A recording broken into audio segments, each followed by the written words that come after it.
வணக்கம் தோழர்களே. ரூஸ்டர் செய்திகளின் வாயிலாக இன்று மீண்டும் உங்களை சந்திப்பதில் பெரும் மகிழ்ச்சி அடைகின்றேன். மராட்டிய மாநிலத்தில் தேர்தல் முடிந்து வாக்குகள் எண்ணப்பட்டு கடந்த 23ஆம் தேதி முடிவுகள் அறிவிக்கப்பட்டு பாரதிய ஜனதா கட்சி மொத்தமுள்ள 288 இடங்களில் 230 இடங்களை வென்று அபார வெற்றி பெற்றது. ஆனால் இன்றைக்கு தான் பாரதிய ஜனதா கட்சி போட்டியிட்ட 149 தொகுதிகளில் 132 இடங்களை வென்றோம். அதாவது அது தனிப்பெரும்பான்மையை பெறுவதற்கு வெறும் 13 இடங்கள் தான் குறைவு. அது அளவில் கூட்டணியோடு நின்றிருந்தாலும் 10 அளவில் அவ்வளவுதான். ஆனா இன்று வரை மராட்டியத்திற்கு ஒரு மாநில முதலமைச்சரை தேர்வு செய்ய முடியவில்லை.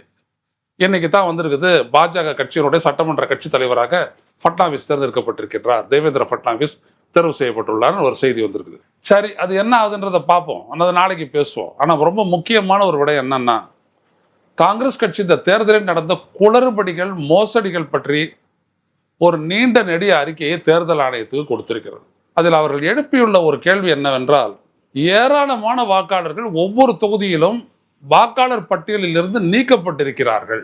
அதே நேரத்தில் ஒரு சட்டமன்ற தொகுதிக்கும் 10,000 வாக்காளர்கள் அளவிற்கு புதிதாக சேர்க்கப்பட்டிருக்கிறார்கள். இவர்கள் எல்லாம் அண்டை மாநிலத்தில் வாழக்கூடியவர்களுடைய அந்த ஆதார் கார்டு எண்ணை வைத்துக்கொண்டு, ஆனால் உள்ளூர் முகவரியை வைத்து வாக்காளர் பட்டியலில் சேர்க்கப்பட்டிருக்கிறார்கள்.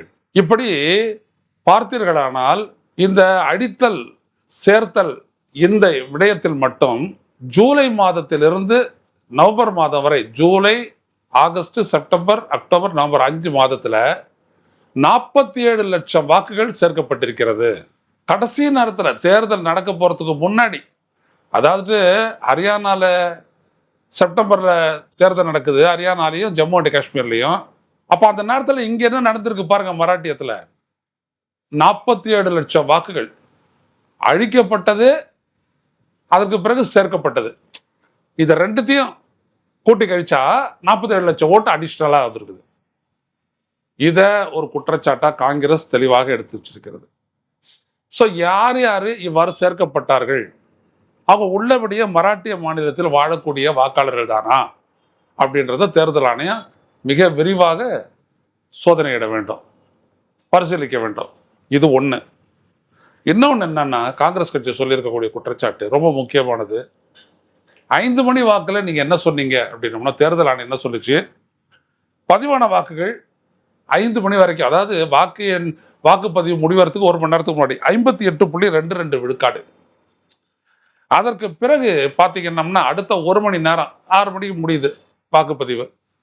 ஆனால் நைட்டு ஒரு 11:30 மணிக்கு தேர்தல் ஆணையம் என்ன சொல்லுதுன்னா, மராட்டிய மாநிலத்தில் மொத்த வாக்குப்பதிவு 66.02% அப்படின்னு சொல்லுது. அதாவது 7.8% ஓட்டு, 7.2% ஓட்டு, 2.0% ஓட்டு வந்துட்டு அதிகரிச்சிருக்கு கடைசி 1 மணி நேரத்தில்.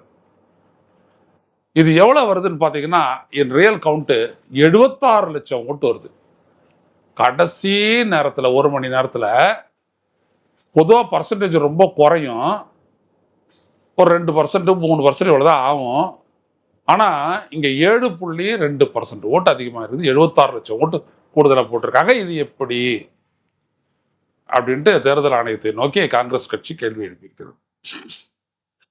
இன்னைக்கு மராட்டிய மாநிலம் முழுவதும், இந்தியா முழுவதும் இருக்க ஊடகங்கள் வந்துட்டு மராட்டிய மாநிலத்தில் மீண்டும் பாஜக தலைமையிலான கூட்டணி தான் வென்றது, அவர்களோடு இருக்கக்கூடிய சிவசேனா தான் நிறைய இடங்களை ஜெயிச்சது, அவங்களோடு இருக்கக்கூடிய நேஷனலிஸ்ட் காங்கிரஸ் பார்ட்டி தான் நிறைய இடங்களை ஜெயிச்சது என்றெல்லாம் சொல்லி பெருசா புகழ் மாலை சூடி கொண்டிருக்கக்கூடிய இந்த நேரத்தில் மராட்டிய மாநிலம் முழுவதும் இவர்கள் எப்படி ஜெயித்தார்கள் என்ற கேள்விதான் பெரிதாக மக்கள் மத்தியிலே இருக்கிறது.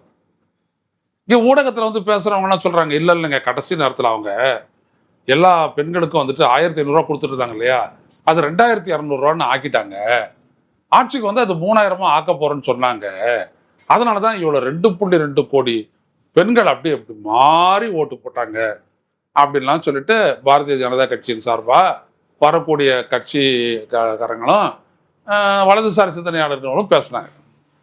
ஆனா இங்கே பாருங்க நிலைமை எப்படின்னு.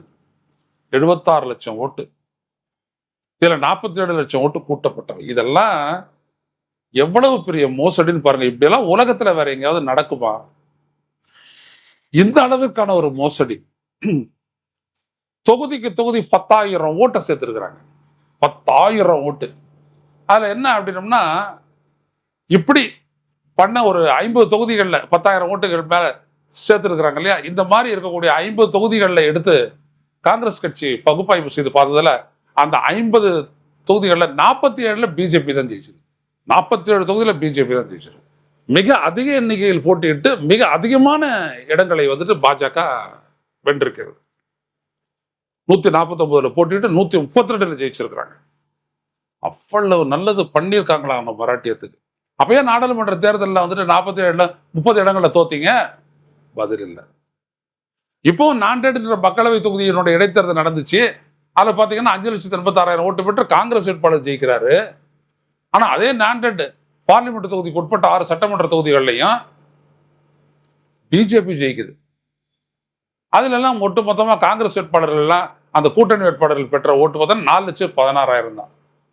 அதே மக்களவைக்கு எவ்வளோ 5,86,000, கிட்டத்தட்ட 1,70,70,000 ஓட்டு அசம்பிளியில் வந்துட்டு குறையுது. எப்படி இல்லைங்க, அசம்பிளிக்கு வேற மாதிரி யோசிச்சிருப்பாங்க. எப்படி யோசிச்சாங்க? அப்படி யோசிச்ச மக்கள் ஏன் வந்துட்டு மோடிக்கே ஓட்டு போட்டிருக்கலாமே, ஏன் போடல? எண்ணற்ற கேள்விகள் எழுக்கின்றன. மக்களே, வெறும் இவிஎம் மட்டும் இல்ல ஃப்ராடு, என்டையர் தேர்தல் ப்ராசஸே மோசடியானது தான். இது மாதிரியான ஒரு மோசடி இந்தியாவினுடைய தேர்தல் வரலாற்றில் நாம் கண்டிராதது கேட்டிரா உலக அளவிலேயே இல்லை.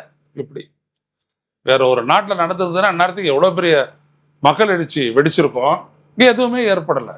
இவிஎம் ஃப்ராடு, தேர்தல் ஆணையம் ஃப்ராடு, அவங்க சொல்லக்கூடிய ஃபிகர்ஸ் ஃப்ராடு. எப்படி 76 லட்சம் ஓட்டு அதிகமாச்சு சொல்ல 11:30 அறிவிக்கிறாங்க இவ்வளோ ஓட்டு போலாச்சு அப்படின்ட்டு. அப்புறம் பார்த்தீங்கன்னா பாஜகவா ஜெயிக்குது எல்லா இடத்துலையும். ஒரே ஒரு வழிதான் மக்களே, மக்கள் எழுச்சியை ஏற்படுத்த வேண்டும்.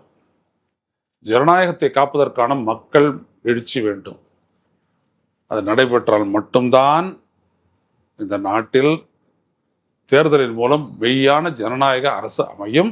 இல்லை என்றால் அமையவே அமையாது. மீண்டும் சந்திப்போம். நன்றி, வணக்கம்.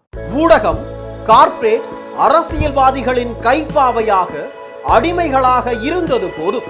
இனி சாட்டை எடுத்து சுழற்றும் நேரம் வந்துவிட்டது. ஊடகம் பொதுமக்களாகிய உங்களுக்காக, உங்களாலேயே இயக்கப்பட வேண்டும். ஊடக சுதந்திரத்திற்காக உங்களின் பங்களிப்பை இன்றே அளித்திடுங்கள்.